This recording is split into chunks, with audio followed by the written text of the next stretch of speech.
ഇപ്പൊ ഗൾഫ് കൺട്രീസിൽ ഓരോ മേഖലകളിലായി സ്വദേശീവൽക്കരണം നടപ്പിലാക്കിക്കൊണ്ടിരിക്കുകയാണ്.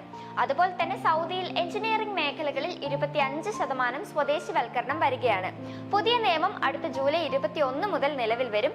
Civil, architecture, mechanical, surveying engineer തുടങ്ങിയ തൊഴിൽ മേഖലകളിലാണ് നിയമങ്ങൾ വരുന്നത്.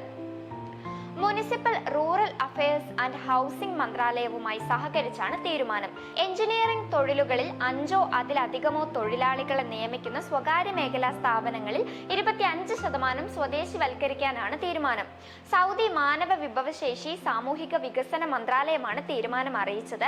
രാജ്യത്തിന്റെ വിവിധ പ്രദേശങ്ങളിലെ പൗരന്മാർക്കും സ്ത്രീകൾക്കും കൂടുതൽ തൊഴിലവസരങ്ങൾ ലഭ്യമാക്കാൻ ലക്ഷ്യമിട്ടുള്ള 2 മന്ത്രാലയങ്ങളുടെയും ശ്രമങ്ങൾക്കിടയിലാണ് തീരുമാനം. നിലവിലെ തീരുമാനം ഇതുവരെ പ്രാബല്യത്തിൽ വന്നിട്ടില്ല. പക്ഷേ ജൂലൈ മാസം മുതൽ തീർച്ചയായും പ്രാബല്യത്തിൽ വരാനാണ് സാധ്യത.